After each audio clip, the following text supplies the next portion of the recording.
Airport को अजीब सी जगह क्यों बनाया जाता है? क्योंकि और कोई जगह ही नहीं होती है।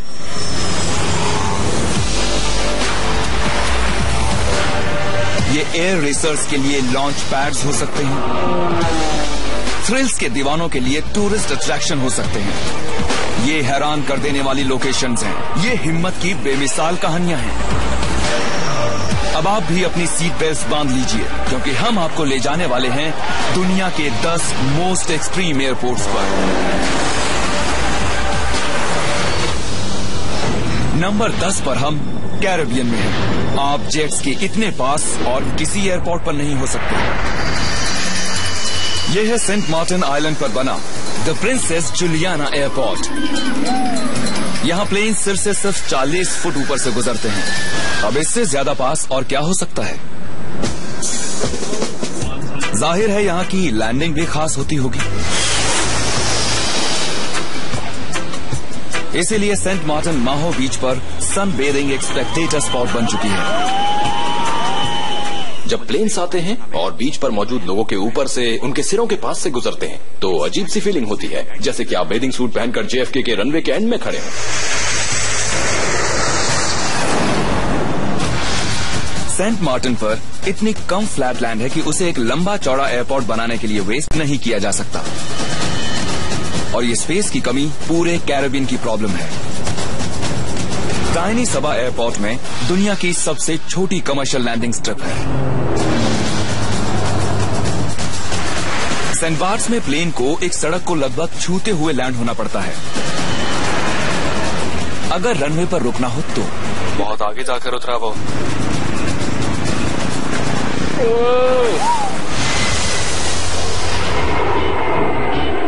लेकिन प्रिंसेस जुलियाना की बात ही कुछ और है। ये एक फुल इंटरनेशनल एयरपोर्ट है जो बीच का ही एक हिस्सा लगता है। आपके सामने खूबसूरत अज़ूर सी होता है, वो शानदार आइलैंड होता है, बहुत सारी हरियाली होती है और आपको बहुत ध्यान से प्लेन को इस रनवे पर उतारना होता है, जो आपको ऊपर से ऐसा लगता है जैसे कि ये कोई पोस्टेज स्टैंप हो। लैंडिंग्स बहुत ही पास से होती हैं, सिर्फ 40 फुट, और टेक ऑफ उसका तो क्या कहना। जेट इंजन्स फेंस से सिर्फ 200 फुट की दूरी पर स्टार्ट होते हैं।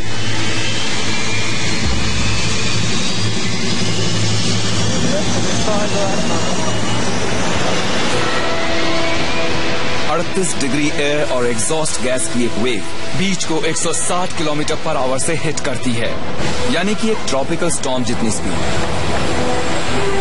कुछ अनजान हॉलिडे मेकर्स अपने आप उड़कर पानी में पहुंच जाते हैं। यहाँ हम एक 747 की बात कर रहे हैं जिसका हर इंजन 50,000 पाउंड का थ्रस्ट प्रोड्यूस करता है। पर कुछ हॉलिडे मेकर्स इन इंजन्स को ललकारने से भी बाज नहीं आते। आज देखते हैं किसमें कितना दम है।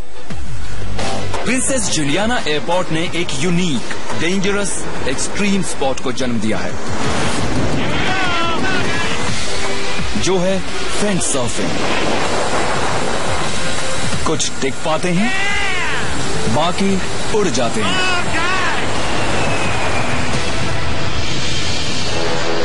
लेकिन प्रिंसेस जुलियाना एयरपोर्ट को कोई नहीं भूल पाता है, चाहे आप प्लेन में हो या उसके 40 फुट नीचे।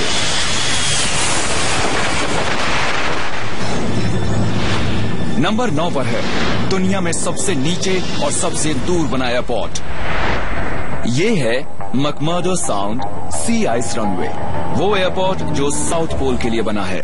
वो इतना दूर है, वहाँ इतनी ठंड होती है कि लगता है आप किसी और प्लेनेट पर हैं। इस रनवे को हर साल शुरू से बनाया जाता है। ये बहुत ही हार्ड और क्रूअल एनवायरनमेंट है। 77 डिग्री साउथ पोल से लगभग 1287 किलोमीटर दूर। अगर आपकी मंजिल साउथ पोल है तो आपको इसी एयरपोर्ट पर उतरना होगा। जब दरवाजा खुलता है और आप बाहर जाते हैं और देखते हैं तो आपको एहसास होता है कि ये न्यूयॉर्क नहीं है, ये LA नहीं है, ये अंटार्कटिका है। वहाँ बड़े बड़े वॉल्केनोज हैं, चारों तरफ पहाड़ हैं और हर तरफ बर्फ ही बर्फ है। ये बिल्कुल अलग दुनिया है। जॉन कसानो एक एटमॉस्फेरिक साइंटिस्ट हैं और पोल्स को स्टडी करना इनके काम का एक अहम हिस्सा है। इन्हें अंटार्कटिका के वेदर और क्लाइमेट के सर्वे के लिए यहाँ आना पड़ता है। ये यहाँ पर 20 साल से आ रहे हैं। रनवे के बिना काम कर पाना नामुमकिन है। ये उन 1200 लोगों में से एक हैं जो किसी एक वक्त पर मैकमर्डो साइंटिफिक स्टेशन पर रहते हैं और काम करते हैं। ये यूनाइटेड स्टेट्स के लिए मेन एंटार्कटिक बेस है। ये दुनिया की सबसे बेरहम जगह पर बना एक high value critical research institution है। गर्मियों के दौरान फूड और इक्विपमेंट बोट के जरिए लाया जाता है, जब तक कि मौसम करवट नहीं बदल लेता। फिर समुद्र का पानी जमने लगता है। स्प्रिंग की शुरुआत तक बेस खुले पानी से 105 किलोमीटर की दूरी पर होता है। अब यहां से आने जाने का सिर्फ एक ही तरीका होता है, प्लेन। उसके लिए एक रनवे बनाया जाता है। पिछले 30 सालों से इस एयरपोर्ट को खुला रखना डेविड ब्रेजनहेन का काम है। एक यूनिक बात यह है कि इस रनवे को 8 फुट मोटी नेचुरल सी आइस पर बनाया जाता है। डेविड और इनकी टीम हर साल नई जमी सी आइस की एक रफ फील्ड की सूरत बदलते हैं। इन्हें एक 10,000 फुट लंबी स्ट्रिप बनानी होती है, जो इतनी मजबूत हो कि पूरी तरह से लोडेड प्लेन के वजन को झेल सके। इसमें कोई गड़बड़ या गलती नहीं होनी चाहिए, क्योंकि यहां उतरने वाले प्लेन्स बहुत ज्यादा भारी होते हैं। उस आइस को एक 200 टन के फुली लोडेड कैरियर का वजन संभालना होता है।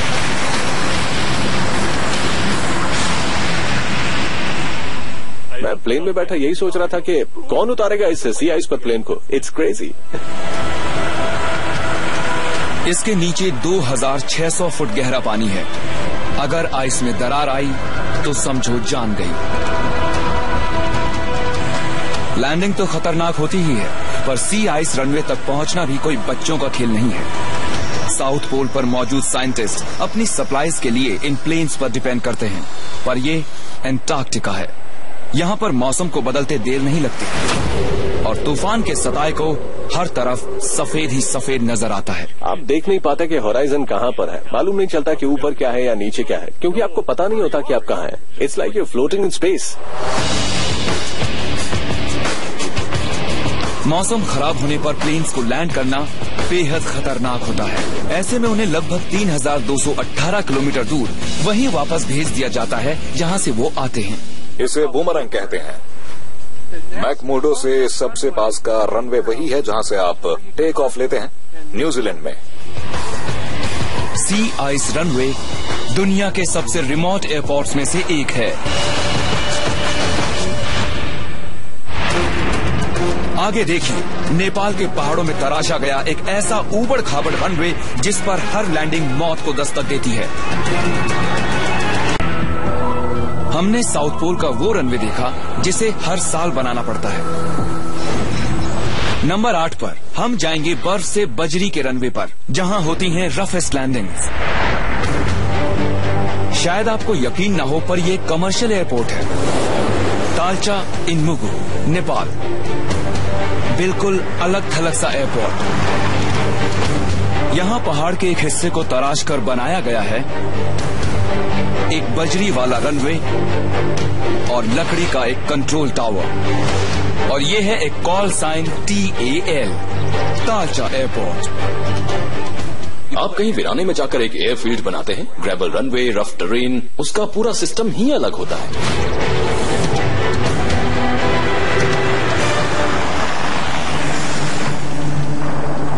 पहाड़ी इलाका, ज्यादा ऊंचाई और तेजी से बदलता हुआ मौसम नेपाल को प्लेन्स के लिए एक खतरनाक देश बना देते हैं। कैपिटल काठमांडू से 370 किलोमीटर की दूरी पर है तालचा, जो देश के सबसे एक्सट्रीम एयरपोर्ट्स में से एक है। ये गांव नेपाल के वेस्ट में 8,900 फुट की ऊंचाई पर है।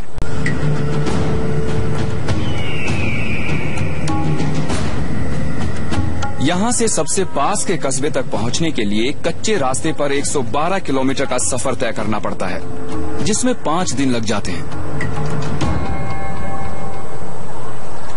जब 2003 में ये एयरपोर्ट बना तो ये किसी तोहफे से कम नहीं था। लेकिन जो पायलट्स यहाँ उड़ान भरते हैं वो इसकी हालत से अच्छी तरह वाकिफ हैं। जब मैंने यहाँ आना शुरू किया तब मैं बहुत डरता था। इन एक्सपीरियंस पायलट्स को इस एयरपोर्ट पर आने की इजाजत नहीं है।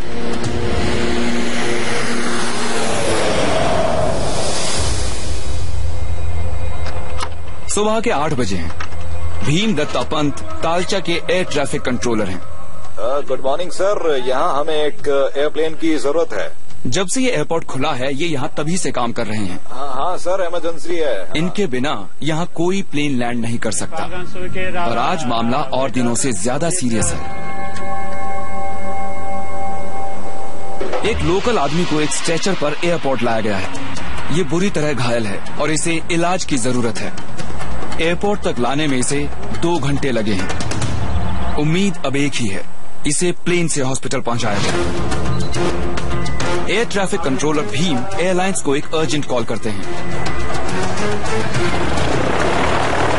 अगले प्लेन ने 160 किलोमीटर की दूरी पर उड़ान भरी है। तालचा में फैमिली बेताबी से इंतजार कर रही है।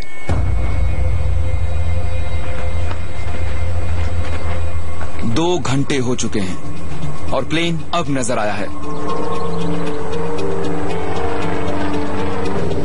अब इसे उस पर उतरना है जो लैंडस्केप पर एक निशान सा है। पायलट को गाइड करने के लिए सिर्फ 4 रेड फ्लैग्स हैं और ये एक सिंपल सा व्हाइट एरो है। पायलट को अब अपना प्लेन छोटे बजरी वाले रनवे पर उतारना होगा और बजरी पर लैंड करना आसान नहीं होता। जो गांव का रास्ता है वो रनवे के साथ इंटरसेक्ट करता है, इसलिए उस पर बहुत सारे गड्ढे हैं, पत्थर हैं, तो इस एयरपोर्ट पर लैंडिंग करना कोई आसान काम नहीं है, बिल्कुल नहीं। तालचा एयरपोर्ट पर लैंडिंग के लिए सबसे बड़ा खतरा ये एयरपोर्ट खुद है। यहाँ कुछ भी हो सकता है।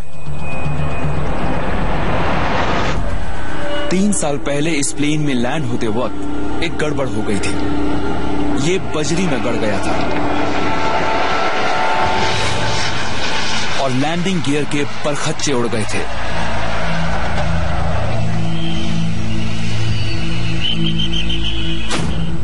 रनवे के पास पड़ा वो टूटा हुआ प्लेन याद दिलाता है कि यहाँ क्या हो सकता है।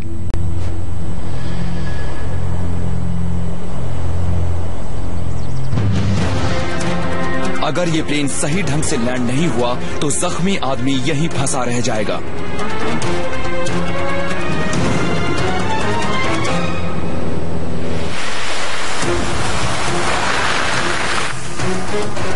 प्लेन की जमीन को छूने पर पायलट को रफ सरफेस के बावजूद उसे रोकना होगा। इस रनवे की दूसरी तरफ एक बड़ी खाई है, तो अगर ये एयरक्राफ्ट रनवे पर नहीं रुका, आप सोच सकते हैं कि उसका क्या अंजाम होगा।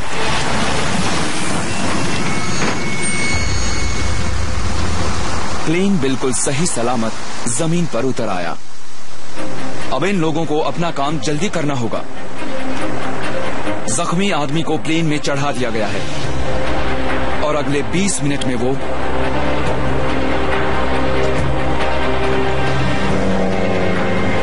फिर से हवा में है। मरीज को हॉस्पिटल ले जाया जा रहा है। एयर इवैक्यूएशन कामयाब रही। एक पहाड़ पर बना एक लकड़ी का कंट्रोल रूम और एक ऊबड़ खाबड़ रनवे। ये है तालचा एयरपोर्ट। नंबर 7 पर है वेट और वाइल्ड लेकहुड, अलास्का। इस आखिरी फ्रंटियर स्टेट की जीवन रेखा। देखा जाए तो अलास्का एविएशन की वजह से ही एग्जिस्ट करता है। एक ऐसा एयरपोर्ट जिस पर कुदरत राज करती है। आपके पास ये जानने का कोई तरीका नहीं होता कि सरफेस कंडीशंस कैसी हैं। ये है लेकहुड, एक इतना एक्सट्रीम एयरपोर्ट जिसका रनवे पानी का बना है।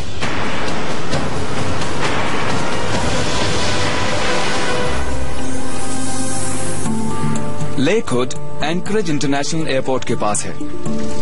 यहाँ 500 सी प्लेन्स हैं।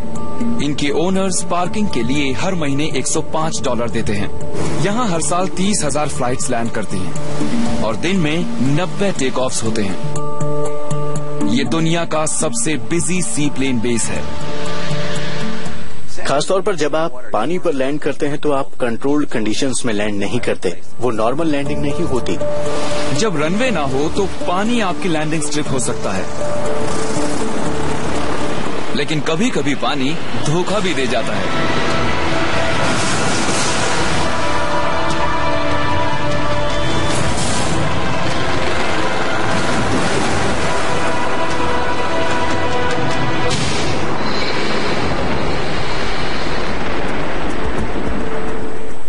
एक पॉइंट के बाद मैंने गिनना बंद कर दिया। इतने ज्यादा एक्सीडेंट्स और इंसिडेंट्स हो रहे थे लेक हुड में, क्योंकि ये है अलास्कन बुश फ्लाइंग।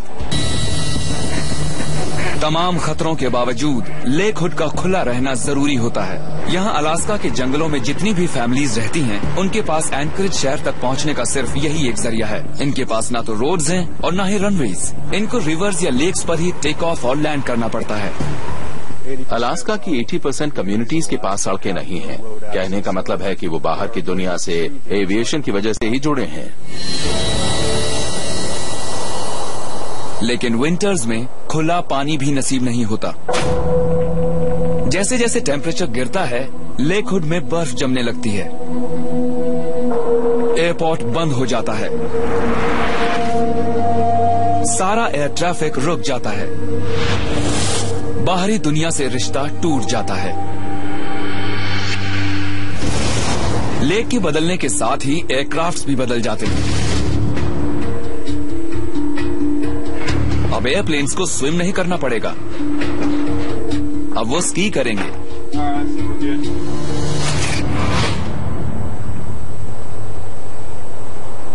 जब तक आइस सेट नहीं हो जाती है, ये एयरपोर्ट को रीओपन नहीं कर सकते।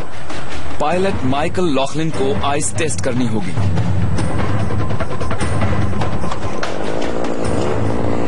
एक लोकल एयरलाइन रीगल एयर के ओनर ये चाहते हैं कि इनके प्लेन्स आसमान में उड़ें, पर यहाँ सेफ्टी सबसे बड़ा इशू है। हर साल कोई ना कोई जल्दबाजी कर जाता है और आइस के अच्छे से सेट होने से पहले फ्लाई करने की कोशिश करता है। ऐसे में वो आइस के अंदर गिर जाते हैं। ये बहुत खतरनाक हो सकता है। पहला स्टेप, आइस की थिकनेस को मॉनिटर करने के लिए उसे ड्रिल करना। आइस को चेक करने के बाद भी लैंडिंग से पहले अच्छे से सोच लेना जरूरी होता है।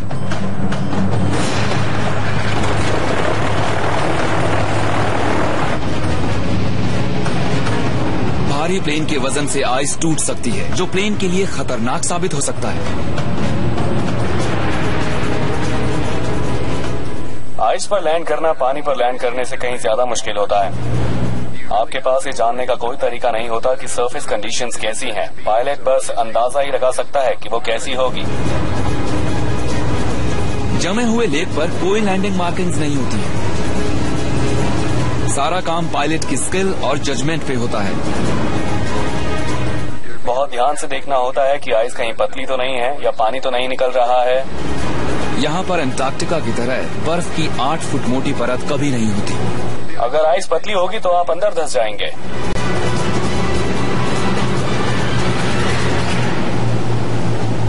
आइस पर लैंडिंग्स की वजह से लेक हुड खुला रहता है। एयरपोर्ट बेरहम सर्दी में भी काम करता रहता है और दूर दराज की कम्युनिटीज तक हवा के जरिए पहुंचता रहता है हर तरह का जरूरी सामान। नंबर 6 पर world's fast flying planes Abu Dhabi में।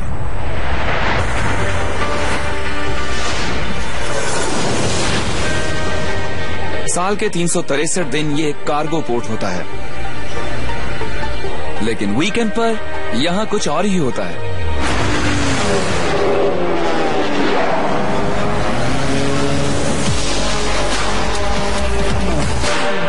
ये शहर रेड बुल एयर रेस के शोर से गूंज उठता है। ये बहुत ही कमाल का चैलेंज होता है, इनक्रेडिबल। ये दुनिया की फास्टेस्ट मोटर स्पॉट है।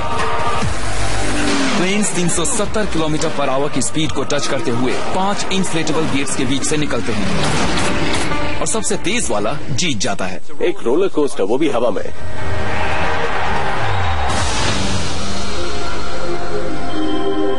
अबू धाबी सीजन के ओपनिंग राउंड को होस्ट करता है, यहाँ मीना सायाद पोर्ट पर साल के ज्यादातर हिस्से में ये एक शिपिंग पोर्ट होता है जो हर साल 9 लाख टन कार्गो को हैंडल करता है और फिर 48 घंटों के अंदर ये बदल जाता है एक चैंपियनशिप एयरपोर्ट में।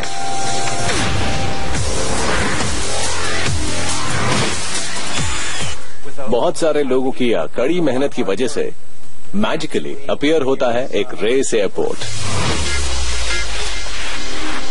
10 कंट्रीज से आए 12 पायलट और 50 लोगों का सपोर्ट क्रू हाईटेक पिट लेन पर काम करता है। 340 हॉर्स पावर इंजिन्स को चेक और रेस के लिए खुद को मेंटली प्रिपेयर किया जाता है। अमेरिकन माइकल बुलियन 6 साल से यहाँ आ रहे हैं। रेड बुल एयर रेस के लिए बना ये एयरपोर्ट बाकी एयरपोर्ट से काफी अलग होता है, क्योंकि हम लोग इसे तैयार करते हैं वर्ल्ड क्लास एविएशन रेस के लिए बस 1 हफ्ते में। इन स्पेशलाइज्ड एरोबेटिक प्लेन्स को हवा में उड़ाना आसान नहीं होता। आखिर ये डॉक साइड है, रनवे नहीं। टेक ऑफ के लिए बहुत छोटी जगह होती है, जिसमें एक तरफ फेंस लगा है और दूसरी तरफ है ओशियन। पर ये पॉकेट रॉकेट्स सिर्फ 240 मीटर में उड़ान भर सकते हैं। हमें एयरपोर्ट से ज्यादा फ्लाई करने का शौक होता है, तो वो ये कर सकते हैं।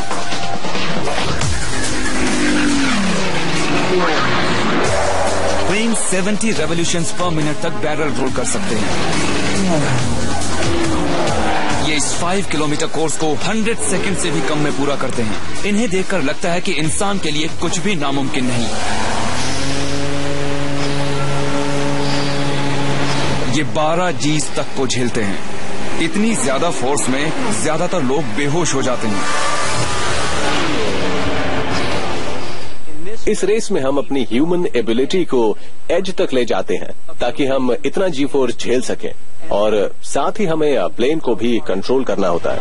ये एयरपोर्ट न प्रिजनर्स को पहुंचाता है न पैसेंजर्स को।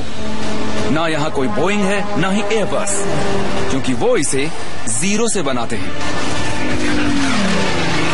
सिर्फ रेस के लिए।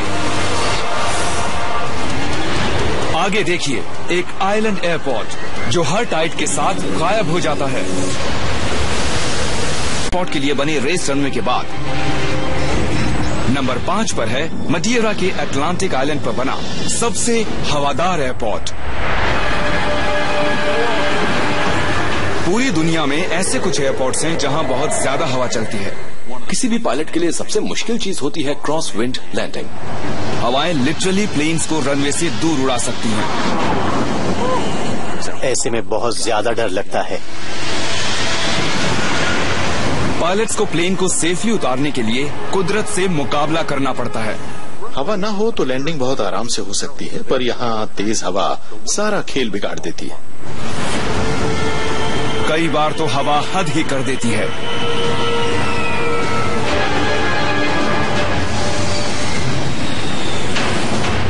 लेकिन ऐसी सनशाइन डेस्टिनेशन आपने और कहीं नहीं देखी होगी। फुनचाल एयरपोर्ट।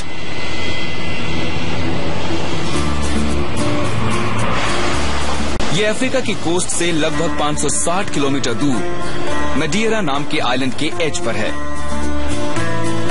यहाँ के रनवे पर लगभग 64 किलोमीटर पर आवर की स्पीड से समुद्री हवाएं चलती हैं। ये हवाएं पलट सकती हैं एक 18 पहियों वाले ट्रक को।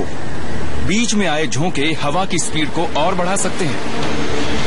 ऐसी हवाओं में हर लैंडिंग पर शक के बादल मंडराते रहते हैं। फुनचाल एयरपोर्ट्स के लिए बनी ऑपरेटिंग लिमिट्स के एज पर है। जैसे ही हवाएं 30 नॉट्स को पार करती हैं, सभी फ्लाइट्स कैंसिल कर दी जाती हैं और लगभग 10 फ्लाइट्स हर महीने यहाँ लैंड नहीं कर पाती।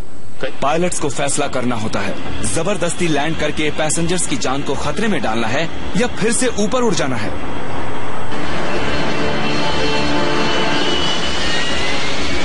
जाहिर है जब भी रूटीन लैंडिंग नहीं होती तो पैसेंजर्स घबरा जाते हैं। आपको लगता है कि आप लैंड करने वाले हैं, सब कुछ नॉर्मल लग रहा होता है कि अचानक ही आप उन थ्रॉटल्स को फील करते हैं और अपनी सीट के पीछे की तरफ चले जाते हैं।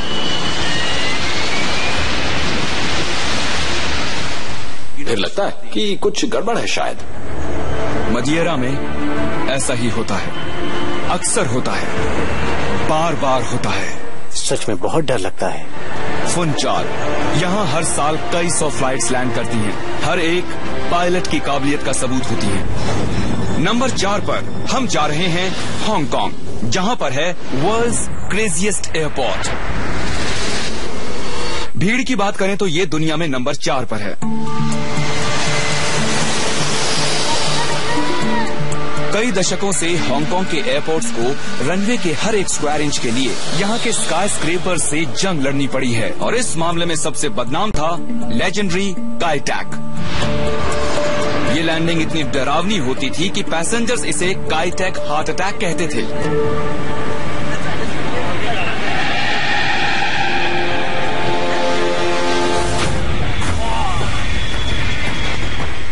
वो ऐसा एयरपोर्ट था कि डर के मारे जान निकल जाती थी। फ्लाइंग के हिसाब से सबसे एक्सट्रीम एयरपोर्ट था वो। –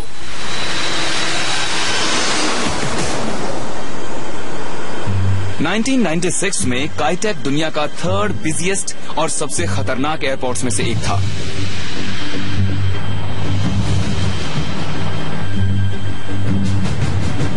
यहां हर रोज 440 प्लेन्स आते जाते थे। इस एयरपोर्ट से हर साल 3 करोड़ पैसेंजर्स गुजरते थे। कंट्री की होम एयरलाइन कैथे पैसिफिक के एक कमर्शियल पायलट होने के नाते कैप्टन माइक लोज काईटैक पे एक महीने में 15 बार उतरते थे। वो दुनिया की सबसे मुश्किल लैंडिंग हुआ करती थी। आसपास के पहाड़ों की वजह से इस रनवे के लिए कोई डायरेक्ट फ्लाइट पाथ नहीं था, बल्कि काईटैक एयरक्राफ्ट को शहर के स्काई स्क्रेपर से भरे इलाके के ऊपर से 47 डिग्री टर्न लेने पे मजबूर करता था। इस तरह की अप्रोच किसी एयरलाइन पायलट के लिए बहुत यूनिक थी। पैसेंजर्स के डर ने इसे काईटैक हार्ट अटैक का नाम दिया। पायलट्स की मुश्किल ने इसे हांगकांग टर्न कहा। अप्रोच के वक्त माइक का पहला एम होता था साइड के पहाड़ पर बने एक ऑरेंज चेक बोर्ड टारगेट की लाइन में आना। हम लैंडिंग के लिए तैयार होते वक्त उस चेकर बोर्ड को देखते थे और फिर रनवे की तरफ मुड़ा करते थे।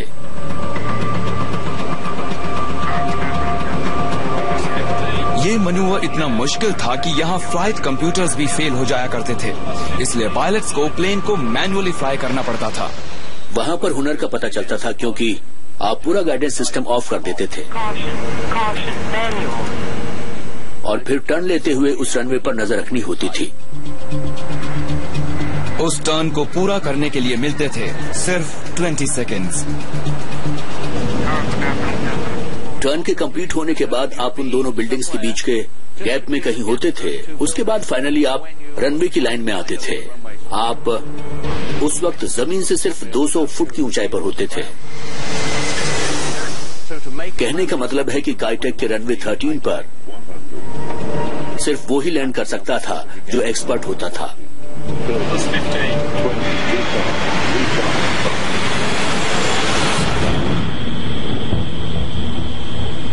इस खतरनाक काईटैक एयरपोर्ट पर सिर्फ सबसे ज्यादा एक्सपीरियंस्ड पायलट्स को ही लैंड करने की इजाजत दी जाती थी।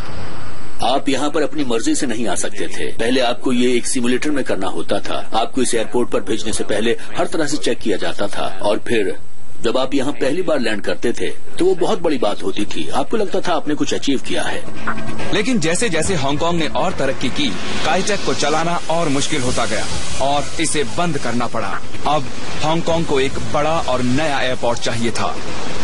उसे तब नहीं तो कुछ साल बाद तो बंद होना ही था, क्योंकि हांगकांग में एयरपोर्ट के लायक जगह नहीं थी। जगह की बहुत ज्यादा कमी एक बहुत बड़ी प्रॉब्लम थी। इसका एक ही सोल्यूशन था, एक नया आइलैंड बनाना। 2 छोटे आइलैंड्स को सीधा कर दिया गया। 12 बिलियन क्यूबिक फीट मिट्टी को मूव किया गया। 3000 एकड़ नई जमीन क्रिएट की गई। जन्म हुआ एक नए एयरपोर्ट का। ये है चेक लैप कॉक, दुनिया के सबसे बिजी एयरपोर्ट्स में से एक। भले ही बंद हो चुका काईटैक खतरनाक था, लेकिन कैप्टन माइक लोज उसे दिल से याद करते हैं। वो कमाल का शानदार एयरपोर्ट था, एक चैलेंजिंग एयरपोर्ट। वो पायलट का एयरपोर्ट था।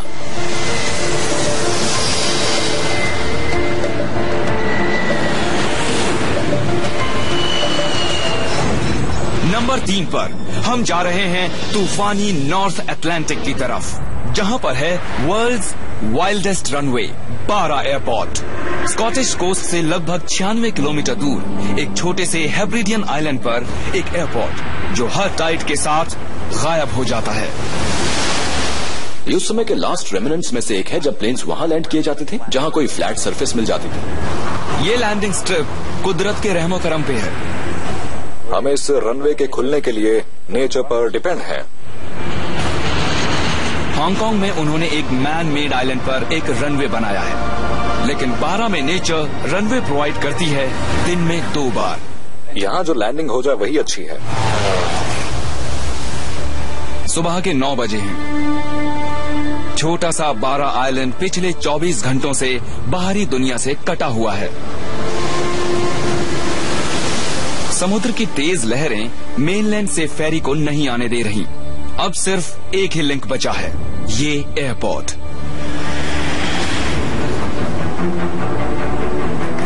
जो गिलिस ने अपनी पूरी जिंदगी इसी इलाके में गुजारी है। इनका काम इस एयरपोर्ट को खुला रखना है, पानी चाहे कम हो चाहे ज्यादा। इनका पहला काम होता है क्रश्ड शेल और सैंड की एक चौड़ी फ्लैट स्ट्रिप को एक रनवे में बदलना। मैं जाकर बीच पर नजर डालता हूँ। ये सारा काम प्लेन के आने से पहले किया जाता है। टाइड के पीछे हटते ही जो बीच पर पहुंच जाते हैं। बहुत मलबा और लकड़ी होती है, फिर सीवीड्स, फिशिंग बोट से गिरी रोप्स, अलग अलग तरह का कचरा और मरी हुई सील वगैरह। इस मलबे को हटाना बेहद जरूरी होता है। टायर पंक्चर हो जाए तो एक्सीडेंट हो सकता है। सुबह के 9:30 बजे रनवे साफ हो चुका है। जो आज की पहली शेड्यूल्ड फ्लाइट की तैयारी कर रहे हैं, जो कि आज की अकेली शेड्यूल्ड फ्लाइट है। कभी कभी दिन में सिर्फ एक ही एयरक्राफ्ट उतरता है। जो का अगला काम है मौसम को मॉनिटर करना।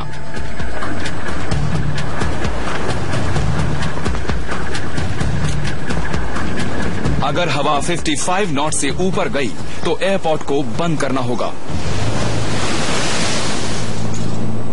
फिलहाल हवा 40 नॉट्स के आसपास है, पर लग रहा है कि मौसम और खराब हो सकता है। फिलहाल ये एयरपोर्ट खुला रहेगा। हालांकि मौसम कुछ ऐसा है कि इसे कभी भी बंद करना पड़ सकता है। विजिबिलिटी बहुत कम है और इस वजह से एक्सीडेंट होने का खतरा बढ़ जाता है।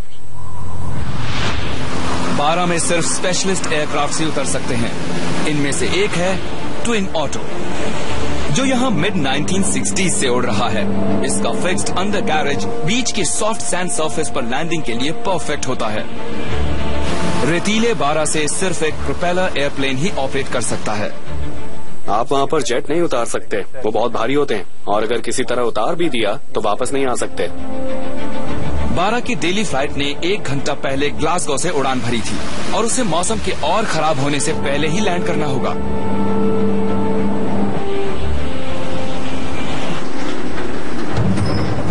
वक्त बहुत कीमती है, इसलिए जो एक नई भूमिका निभाने निकल चुके हैं। अब ये फायरमैन हैं। अगर कोई इमरजेंसी हुई तो ये और इनके साथी फौरन एक्शन लेने के लिए तैयार रहेंगे। हो सकता है कि कभी कोई हादसा हो जाए तो हम 2 फायर इंजिन्स बिल्कुल तैयार रखते हैं।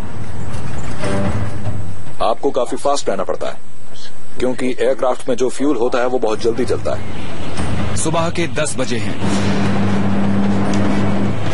जो अपनी पोजीशन पर है, बीच तैयार है और फ्लाइट रनवे की तरफ बढ़ रही है।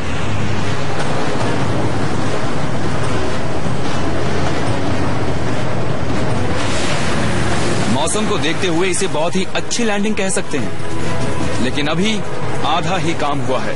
टाइड उठ रही है और जल्दी ही ये रनवे पानी के नीचे होगा। जो को प्लेन को टर्न करवाकर इसमें पैसेंजर्स को जल्द से जल्द बिठाना होगा। टाइड का कोई भरोसा नहीं, किसी किसी दिन टाइड और दिनों के मुकाबले ज्यादा तेजी से आती है। अब जो की चौथी भूमिका शुरू होती है, एक बैगेज हैंडलर की। एयरक्राफ्ट के लिए 20 मिनट की टाइम लिमिट होती है। सब कुछ जल्दी करना होता है क्योंकि टाइड आ रही होती है। सबके बैठने और टेक ऑफ की परमिशन मिलने के बाद ट्विन ऑटो एक बार फिर से हवा में उड़ जाता है।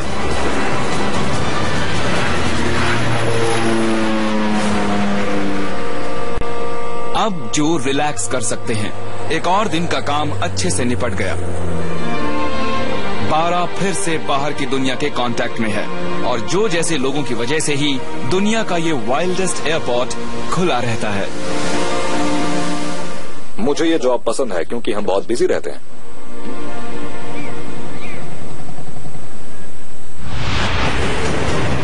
आगे देखिए, ये स्काई हाई हिमालयन एयरपोर्ट और नंबर 1 पर एक एयरपोर्ट जिस पर कभी भी हमला हो सकता है। पहले हमने स्कॉटिश आइल के वाइल्ड कोस्ट पर एक बीच एयरपोर्ट को देखा और अब एक बार फिर से हम चल दिए हैं हिमालय में। ये है लुकला, दुनिया के सबसे ऊंचे पहाड़ एवरेस्ट का गेटवे, नेपाल की एक और एक्सट्रीम लैंडिंग, एक रनवे जो 9000 फुट की ऊंचाई पर है। ये छोटा, स्टीप और बेहद खतरनाक है। ये बिल्कुल रोलर कोस्टर जैसा है। इतने ज्यादा एल्टीट्यूड पर बना ये एयरपोर्ट सबसे माहिर पायलट्स को भी दोबारा सोचने पर मजबूर कर देता है। जरा सी भी गलती बहुत महंगी पड़ सकती है। यहाँ हुए क्रैशेस से साबित होता है कि ये जगह लैंडिंग के लिए कितनी खतरनाक है। रनवे के दूसरी तरफ एक दीवार है, अ माउंटेन वॉल। अगर आपको फ्लाई करके माउंट एवरेस्ट पर पहुंचना है तो पहले आपको लुकला एयरपोर्ट से निपटना होगा। ये इस मशहूर पहाड़ पर आने जाने का सबसे फास्ट तरीका है।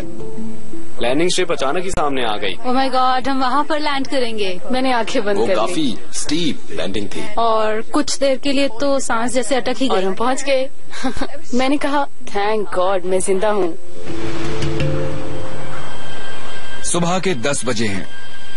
Good morning ladies and gentleman. हवा में 12,000 फुट ऊपर कैप्टन राजेश श्रेष्ठ प्लेन में कुछ नए क्लाइंबर्स के साथ लुकला की स्काई हाई लैंडिंग स्ट्रिप पर उतरने वाले हैं। मैं पिछले 40 सालों से फ्लाई कर रहा हूँ और अभी तारा एयर में चीफ पायलट की पोजीशन पर हूँ। आज के पैसेंजर्स में से एक वेटरन नेपालीज पायलट विजय लामा लुकला के चैलेंजेस को बाकियों से बेहतर समझते हैं। ये हजारों बार लुकला में फ्लाई कर चुके हैं। मैं तो ये कहूंगा कि लुकला सबसे एक्साइटिंग और एक्सोटिक एयरफील्ड्स में से एक है जिस पर लैंड कर सकते हैं। कैप्टन श्रेष्ठ के सामने लुकला का जो पहला चैलेंज है वो है इसकी हाइट। ज्यादा एल्टीट्यूड पर हवा पतली होती है जिससे प्लेन्स के विंग्स कम लिफ्ट जनरेट कर पाते हैं। इस कमी को पूरा करने के लिए स्पीड ज्यादा रखनी पड़ती है। पावर को कम करना और बढ़ाना चलता रहता है टच डाउन तक। लुकला 9000 फुट पर है और दुनिया के कुछ सबसे ऊंचे पहाड़ों के बीच में है। इतने हाई एल्टीट्यूड पर फ्लाई करने के लिए स्पीड ज्यादा होनी चाहिए। प्लेन को रनवे पर लगभग 138 किलोमीटर पर आवर की स्पीड से अप्रोच करना होता है। कोई पायलट नहीं चाहता कि वो रनवे की तरफ इतनी स्पीड से जाए। अगली रुकावट यहाँ का ट्रैफिक। लुकला में हेलीकॉप्टर्स और प्लेन्स एक ही रनवे पर लैंड और टेक ऑफ करते हैं। अगर यहाँ दिन में 50 से ज्यादा फ्लाइट्स आती हैं, तो जाहिर है कि रिस्क फैक्टर बढ़ जाता है। एयर ट्रैफिक कंट्रोलर किरण कैफले को हर वक्त अलर्ट रहना होता है। इनकी एक गलती कई लोगों की जान ले सकती है। ये कैप्टन श्रेष्ठ से बात करते हैं। ठीक है, हम लैंडिंग के लिए तैयार हैं। श्रेष्ठ को लैंडिंग की परमिशन मिल चुकी है, लेकिन लैंड करने के बाद इन्हें रनवे की ढलान से निपटना होगा। इसकी लंबाई सिर्फ 1500 फुट है, इसलिए जोरदार ब्रेक लगानी जरूरी होती है। रनवे के आखिर में है पत्थर की एक मजबूत दीवार। 2010 में ये एयरक्राफ्ट सही वक्त पर नहीं रुक पाया था। ये दीवार से जा टकराया था। खुशकिस्मती से किसी को चोट नहीं आई थी। कैप्टन राजेश श्रेष्ठ दुनिया के सबसे माउंटेनस एयरपोर्ट लुकला पर लैंड करने वाले हैं।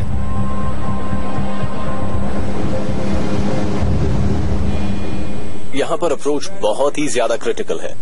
हम जैसे ही उस पहाड़ी को क्लियर करते हैं, हम एक्सटेंड कर देते हैं अपने लैंडिंग गियर्स को, जैसा हम अभी कर रहे हैं। कैप्टन श्रेष्ठ एयर ट्रैफिक कंट्रोलर को कांटेक्ट करते हैं।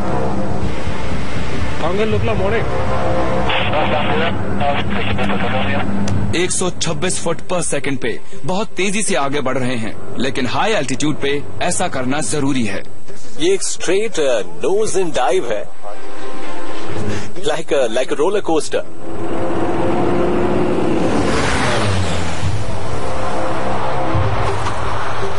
Touch down. लेकिन अब इन्हें प्लेन को रोकना है। ये रनवे सिर्फ 460 मीटर लंबा है। There he goes। बहुत ही कम फासला है। एयरक्राफ्ट को रोकने के लिए आप फुल रिवर्स अप्लाई करना पड़ता है इन्हें।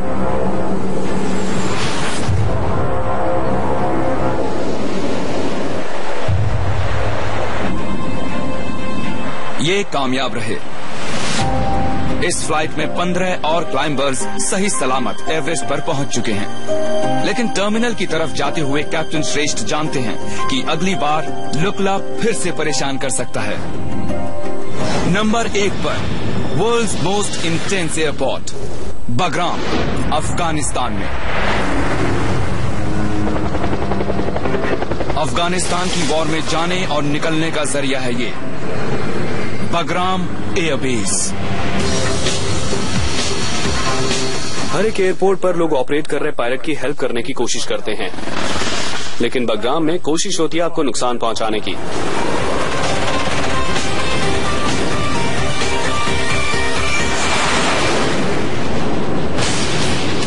बगराम दुनिया के बिजिएस्ट एक्टिव टैक्सीवे में से भी एक है। ये मिलिट्री और सिविलियन दोनों तरह के एयरक्राफ्ट्स को सर्व करता है। इतने ज्यादा वर्कलोड को मैनेज करने के लिए इस एयरबेस पर दिन रात काम चलता रहता है। हम एक कॉम्बैट जोन के बीच में हैं और फिर भी हम हर रोज यहाँ पर 1000 एयरक्राफ्ट्स का टेक ऑफ और लैंडिंग करवाते हैं।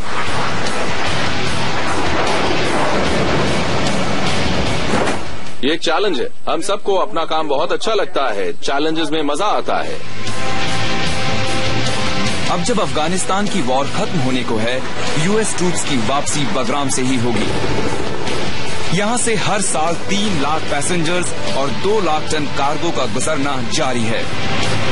खतरा जरूर है, लेकिन फिर भी इस एयरपोर्ट से प्लेन्स उड़ान भरते रहेंगे। Bagram, world's most